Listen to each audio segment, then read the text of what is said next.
Imagina recibir una llamada que no es sugerencia, sino mandato. Tu piloto reserva debuta en Imola y tu asiento es para Miami.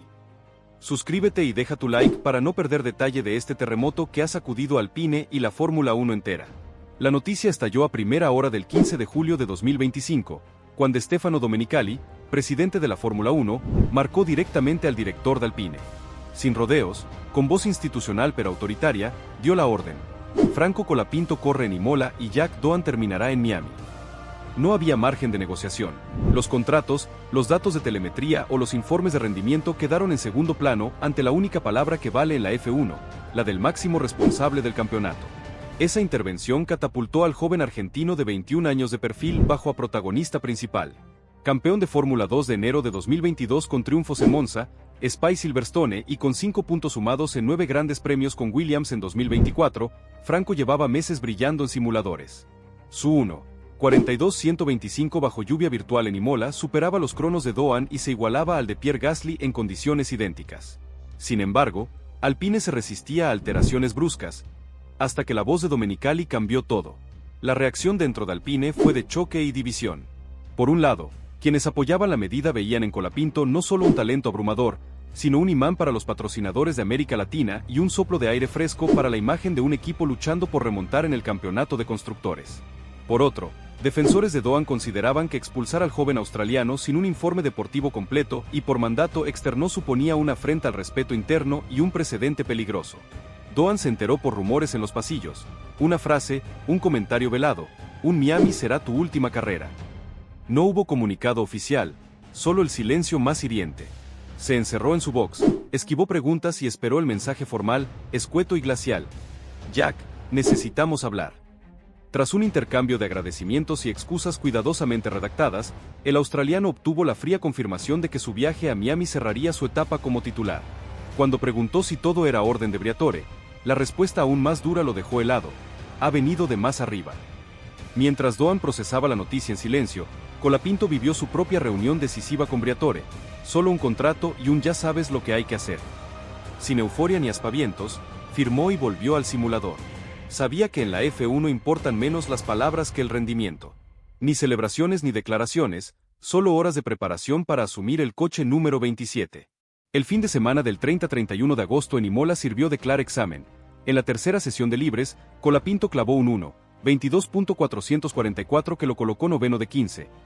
En la clasificación mixta de lluvia y sol se metió 15º en Q1, superando a varios pilotos con más experiencia, y el domingo, en una carrera marcada por 3 safety cars, ascendió hasta el 10º puesto para sumar un punto vital. Alpine, que antes de Imola se encontraba séptimo con 42 puntos, recuperó el 5º lugar en constructores y redujo su déficit con el líder a solo 18 unidades. Mientras la prensa celebraba el debut limpio y maduro, Doan asumía su nuevo rol de mentor en el simulador y responsable de mapas de motor. Reconoció en privado que aprendería mucho observando a Franco, y su profesionalidad le ganó el respeto de todo el box. Colapinto, por su parte, mantuvo su estilo contenido. Vine a trabajar y lo demostré en pista. Mi foco está en seguir mejorando, declaró sin alardes. La gira continuó en Monza, 6-8 de septiembre, donde bajo un sol abrasador marcó un 1:20.987 libres, noveno en FP2, y firmó un 1:20.355 en la clasificación del sábado que le valió el noveno puesto de parrilla, la mejor posición de Alpine en Italia desde 2023. El 5º lugar en carrera sumó 10 puntos más, confirmando que aquella decisión impuesta no era un golpe de mano, sino una apuesta ganadora. Barcelona, Spa, Austin y México completaron el primer tramo de su etapa como titular. En el circuito de Barcelona-Cataluña sumó 4 puntos con un 8º lugar pese a un trompo que lo retrasó en clasificación. En Spa aprovechó la lluvia para escalar a un 7º puesto y otros 6 puntos. En Austin añadió un punto más con un 12º lugar tras remontar desde la parte trasera y en México brilló en la altura, acabando 7º y sumando otros 6. Con 37 puntos en solo 8 grandes premios, superó a Doan, 18 puntos en 10 carreras, y dejó claro que Alpine había acertado. El equipo, aún en transición, afronta ahora Brasil, Singapur, Estados Unidos y Abu Dhabi con la vista puesta en consolidar un top 5 en constructores que parecía imposible antes del terremoto de julio. Doan, lejos de hundirse, trabaja codo a codo en el simulador para ganarse un futuro reserva estratégico. Oliver Oak, que defendía prudencia, ha delegado en el desarrollo de Gasly y el programa a medio plazo. Y Briatore, desde su posición de visionario audaz, sonríe con la seguridad de quien sabe que el espectáculo en la F1 no lo marcan solo los tiempos, sino las historias que conmueven al público. La orden de Domenicali ha convertido un rumor en realidad, un piloto reserva en estrella emergente y ha borrado la línea que separa la política interna de la ejecución deportiva. Ahora, cuando los semáforos se apaguen en Brasil, todos los ojos estarán en Franco Colapinto a 1000 por hora, y la gran pregunta será si este bomba mundial se traduce en un proyecto duradero o en un destello que se apague con la luz del siguiente pit stop. Tras su estelar actuación en México, Alpine llegó al épico Autódromo José Carlos Pace de Brasil, del 9 al 11 de octubre, con la moral disparada y la calculadora de constructores al rojo vivo. Colapinto, acostumbrado al calor húmedo de esa pista desde su época en Fórmula 2, mostró su versatilidad dominando las 2 sesiones de libres con un ritmo de clasificación insólito.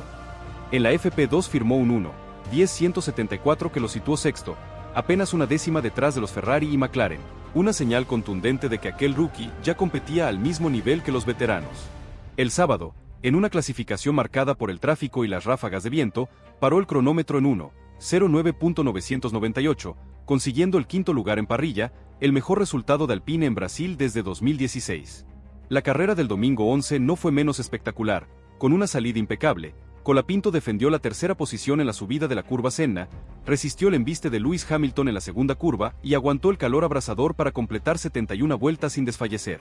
Su única parada, en la vuelta 28, duró 2,2 segundos y le permitió recuperar la tercera plaza tras el coche de seguridad provocado por un choque en la variante Do Café. Al cruzar la bandera cuadros en cuarto lugar, sumó 12 puntos que llevaron su total a 49 en solo 10 grandes premios, más de la mitad de los 93 que Alpine había sumado en toda la campaña 2024. Con Brasil en su cuenta, la gira continuó a Asia. Del 16 al 18 de octubre Singapore Street Circuit, un trazado urbano y repleto de murallas donde los errores se pagan caros. Bajo los focos de la noche asiática, Franco se adaptó con sorprendente rapidez al pilotaje los muros. En clasificación matinal, hora local, marcó un 1:38.221 que le valió el noveno puesto, su sexta Q3 consecutiva. La carrera, interminable y con un neumático ultrablando que se degradaba en 10 vueltas, supuso su mayor desafío físico hasta la fecha.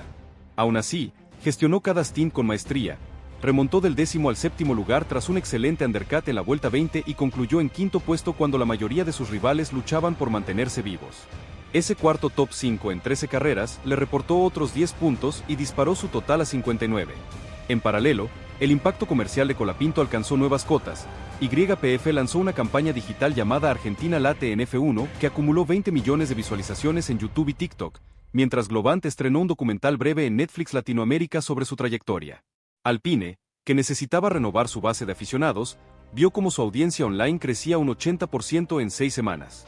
El 23-25 de octubre, el campeonato regresó a Estados Unidos, al Circuit of the Americas en Austin, donde el calor y los cambios de altitud exigen resistencia y adaptabilidad.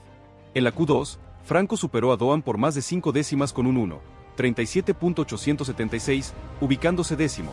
En carrera, con el DRS activo en las rectas de más de 1,2 kilómetros, aprovechó un undercut en la primera parada para escalar al octavo lugar y sumar otros 4 puntos. Fue el único piloto que no superó 2 paradas y aún así puntuó, un dato que reforzó su reputación como estratega improvisado. La antesala de la gran final llegó con el Autódromo Hermanos Rodríguez de nuevo el 30 de octubre al 1 de noviembre, donde la altitud de la Ciudad de México vuelve impredecible la refrigeración de los frenos y la combustión del motor. Colapinto, que entrenó en cámaras hiperbáricas días antes, confirmó su preparación con un 1:16.455 en Q2 que lo metió en Q3, solo 3 pilotos latinos lo habían logrado antes, y en carrera, con la estrategia perfecta de ahorro de gasolina, se metió quinto en la vuelta 47 tras un safety car y acabó sexto, sumando 8 puntos más. Con 81 puntos, Alpine se consolidó en un meritorio tercer lugar en constructores, superando a equipos con doblaje presupuestario y experiencia en la zona alta de la tabla. La prensa especializada habló de audacia estratégica y revolución silenciosa, mientras los patrocinadores cerraban extensiones de contrato millonarias para 2026 y 2027. Doan, que había terminado en Miami su capítulo oficial, regresó como embajador del simulador y mentor de rookies, aceptando sin reservas el cambio de rol y contribuyendo al desarrollo de la sexta especificación aerodinámica del año.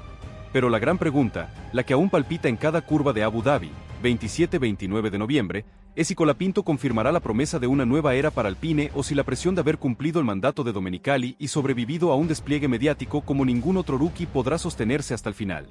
El joven argentino, que una vez llegó al box sin un asiento oficial y ahora domina la parrilla con autoridad, se enfrentará al capricho del viento en Yas Marina y al reto de gestionar un coche que, por primera vez desde 2018, está luchando en los puestos de podio. La temporada 2025 cierra con Alpine bajo un nuevo hechizo, un equipo que se rebeló contra la indecisión interna, que aceptó un ultimátum de la máxima autoridad del deporte y convirtió un escándalo en catalizador de éxito. Franco Colapinto, que debutó sin protocolo y creció sin paracaídas, ahora tiene ante sí la última parada de un calendario implacable. Cuando las luces se apaguen y el semáforo se vuelva verde, más que una carrera será la confirmación de un fenómeno que ha reescrito la historia de la escudería francesa. Cualquiera sea su posición al cruzar la línea de meta, nadie olvidará jamás cómo un bomba mundial forzó un relevo interno y puso a Alpine de nuevo en el podio de la F1.